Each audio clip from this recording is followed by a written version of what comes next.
I used to think I was handling my garden the right way. Weak plants? I'd add another root booster. Slow seeds? I'd look for a different support product. White coating on the leaves? I'd grab yet another spray bottle. But the more I did it, the more confused everything got. My shelf kept filling up with bottles, while out in the garden the plants were still yellowing, seeds were still failing, and those white spots kept coming back a few days later. That's when I realized something frustrating. I wasn't short on products. I was short on clarity before I started pouring anything into the plants. Then I started paying attention to this simple $3 bottle of 3% hydrogen peroxide. Just a plain brown bottle most people already have sitting around the house. Not because it was magic, but because it forced me to slow down and ask the right questions first. From that point on, I didn't use it to replace everything in the garden. I only used it in a few very specific situations, and that alone helped me cut down on most of the products I used to think were essential. Emergency: when plants wilt, but the soil is still wet. The first time I really paid attention to this bottle was when a few seedlings started wilting, even though the soil around the base was still wet. The lower leaves were turning yellow, the top growth was going soft, and from a distance the plant looked like it was simply underwatered. My first reaction was to add more water, or reach for another root treatment right away. But when I pushed my finger about 2 inches into the soil, it was still cold, damp, and clumping together. That's when I realized the problem isn't always a lack of water. Sometimes soil stays wet for too long, the root zone gets oxygen-starved, and the plant wilts because the roots can no longer function properly. When I gently checked the base of the plant, I noticed that a few small roots were no longer white and firm like they normally should be. Some root tips had turned brown, felt softer, and the plant was holding on to the soil more weakly compared to the healthier ones nearby. That's when I first used 3% hydrogen peroxide as an emergency tool for the root zone. I mixed 1 tablespoon of 3% hydrogen peroxide with 1 cup of clean water, then only tested it around the weakest plant. I didn't pour it over the entire bottle, I didn't treat the whole bed, and I didn't spray it on the leaves. I only used a small amount around the root zone because the goal was to support an emergency situation, not add more stress. What I wanted wasn't to save the plant overnight. I just wanted to see whether, over the next 24 hours, the plant would stop declining, whether the leaves would droop less, and whether the soil would start draining a bit better. After that, I stopped constantly checking the plant.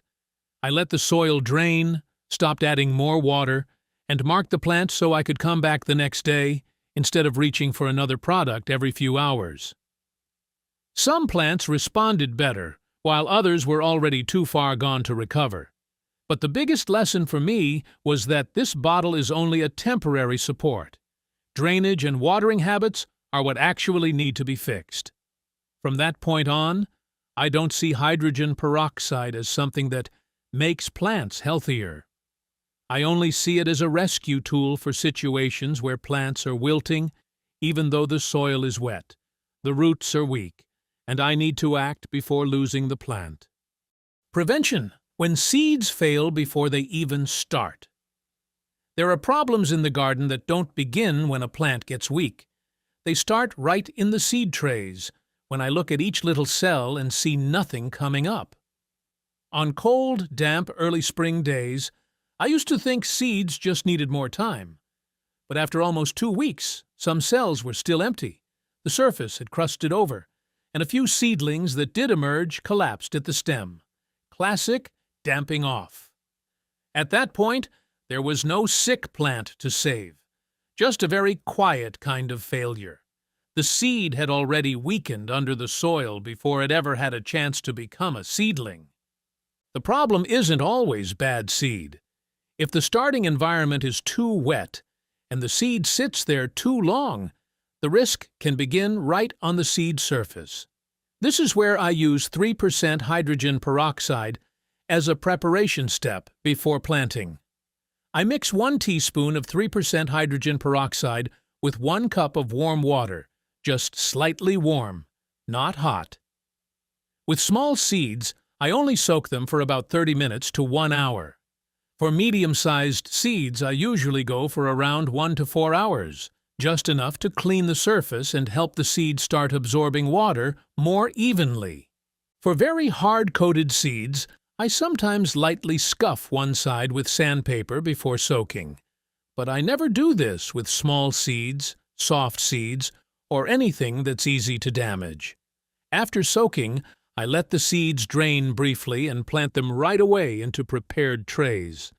I don't let them dry out again, because once a seed has started taking in water, I want it to go straight into its growing environment. What I'm looking for isn't 100% germination every single time. I just want more even trays, fewer empty cells and seedlings that don't start off struggling in an overly wet environment that leads to rot before they even emerge. From there, I treat this as a small prevention step at the start of the season, especially in cool, damp weather or when using older seeds.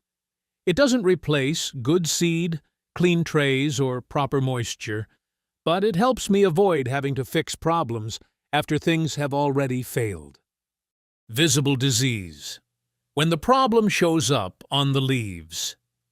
Some days I just notice a few tiny white spots on the leaves. At first they look like dust, dried watermarks, or a thin powder left behind after a humid morning. But after just one humid weekend, those same spots can start spreading to nearby leaves. That's when I realized problems on the leaves don't have to be loud to be dangerous. My old mistake was reacting with worry. I'd see a few strange spots, spray too broadly, and sometimes even stress out the healthy leaves in the process. Now, I look at the conditions around the plant first. If the leaves are touching, airflow is poor, and the weather stays humid for days, I know that white layer can spread faster than I expect. I don't spray the whole plant right away. I mix 1 teaspoon of 3% hydrogen peroxide with 1 cup of clean water. Then I only test it on a few lightly affected leaves first. I usually do it early in the morning or in the late afternoon, never when the leaves are under direct heat stress from the sun. With leaves, stronger doesn't mean better. After testing, I wait about 24 hours to see if the edges burn, change color, or start feeling unusually soft.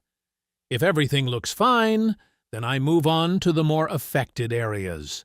I focus only on the parts with white coating or visible spots, not the whole garden, just because I feel worried. The goal is to manage the leaf surface, not turn it into a full-scale treatment. If I need to treat again, I wait a few days and check before doing anything else. At the same time, I remove some of the leaves that are touching each other so the plant can breathe better. From there, I see hydrogen peroxide more as a surface support tool for mild fungal issues on leaves. It's not a pesticide, it doesn't cure everything, and it doesn't replace good airflow in the garden from the start. Hygiene system, when the problem follows your tools. After looking at issues on the leaves, I started paying attention to the things I hold every day. Pruners, small knives, trowels, and old pots move between more plants than I ever really thought about. There was a time I cut a leaf with a disease spot, then a few minutes later used the same pruners on a healthy plant next to it. And a few days later, that plant started showing similar signs. That's when I realized something uncomfortable. It's not always the disease spreading on its own. Sometimes I'm the one carrying it around with my own tools.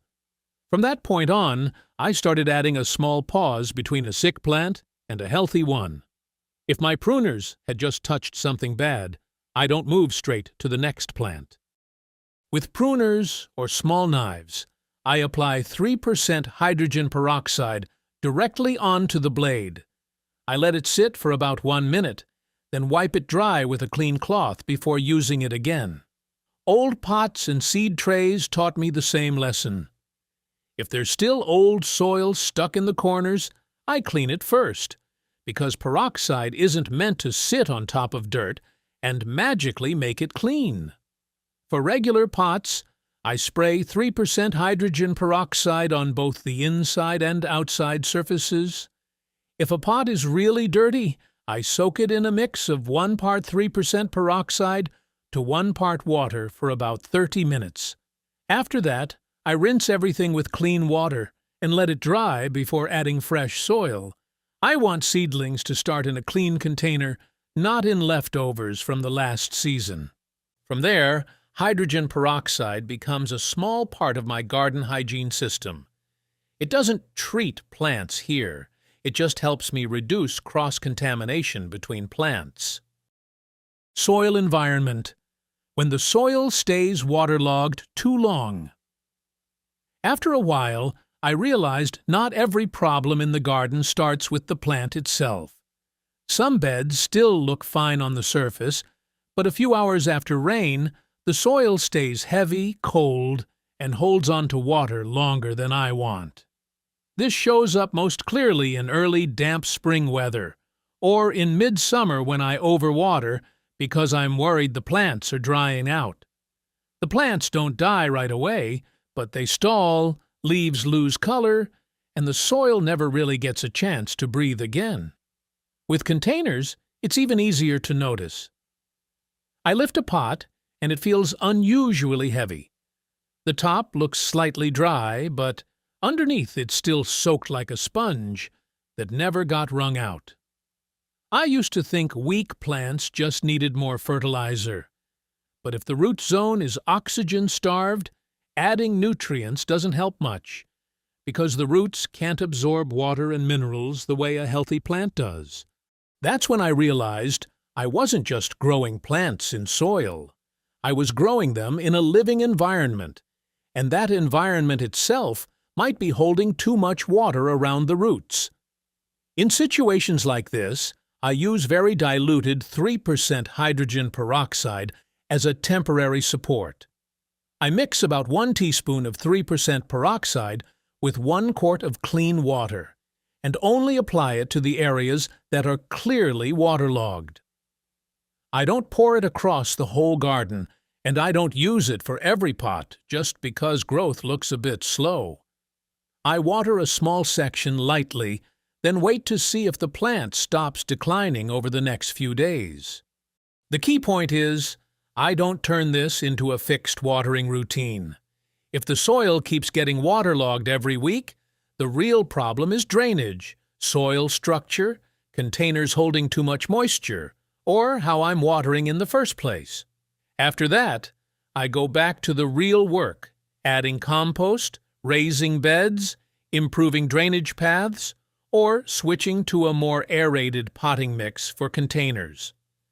Hydrogen peroxide is just a small patch, not the foundation of healthy soil. Limitations: a tool, not a magic fix. There was a time when I thought the more useful this bottle was, the more I should use it.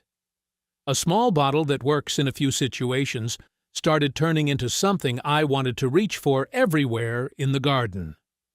At first, it felt efficient, but the more I used it, the more I slipped back into an old habit, seeing a problem and grabbing the bottle before I even slowed down to look at the plant. My mistake wasn't the hydrogen peroxide itself. My mistake was moving too fast, before asking whether the issue was in the roots, the leaves, the seeds, the tools, the soil, or just how I was managing things in the first place. That's when I put the brown bottle back in its place on the shelf. It belongs in the category of small, situational tools, not at the center of how I grow everything. Compost, fertilizer, and mulch still have their own roles. When plants need long-term support, I go back to the soil, organic matter, and a steady rhythm of care. When I see leaf-eating insects or aphids under the leaves, I don't try to force this bottle into doing another tool's job. I set it down and choose the right way to deal with the problem in front of me. I also keep things simple. I only use 3% hydrogen peroxide, and I keep it separate from vinegar, bleach, or any other cleaning chemicals. For me, simple and predictable is always better than strong but unpredictable. The conclusion I keep is pretty short. Tool, not miracle. When a small bottle is placed in the right spot, it helps me reduce extra products without losing sight of the real foundation of the garden.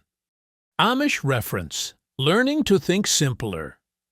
When I look at more practical gardening approaches from simpler living communities like the Amish or homestead families, what stands out to me isn't some secret trick. It's how they look at a problem before reaching for something new. I don't see them as proof that one method is always right. I just use it as a reminder. Most garden problems need clearer observation, not another bottle on the shelf. I used to think simpler gardening meant using less stuff. But really, it starts with slowing down long enough to understand what actually needs to be used in the first place. That way of thinking makes me pause longer in front of my shelf. I start asking, is this a root issue, a leaf issue, a seed issue, a tool issue, or just the way I'm managing things? That one question alone changed how I use hydrogen peroxide. It stopped being something I reach for more often, and became something I only use when the signs in the garden actually match the situation. I like this approach because it doesn't make gardening more complicated. It just puts each tool in its right place, so you're not constantly pulled around by different labels and bottles. From that point on, the $3 bottle didn't give me more control. It helped me react less, buy less out of worry, and see the garden more like a system instead of a set of separate problems. The shift: how I really started gardening differently. The biggest change wasn't that I replaced everything in the garden with a bottle of hydrogen peroxide. The real change was that I stopped thinking every small symptom needed a new product. Instead of seeing each issue as a separate failure, I started seeing them as signals at different levels, under the soil, in the seed trays, on the leaves, on my tools, and even in my own watering habits. Once things got rearranged like that, the garden stopped feeling like an emergency checklist and started feeling more like a system. I didn't need to react to every sign with another bottle. The 3% hydrogen peroxide bottle is still just a small bottle on the shelf.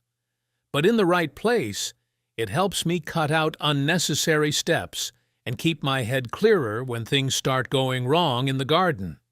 More products isn't always better. What matters more is understanding the real problem, choosing the right tool, and knowing when to stop before a simple solution turns into a habit you rely on too much. Sometimes gardening isn't about adding more solutions. Sometimes it's about removing the unnecessary ones, so you can finally see what the garden was trying to tell you.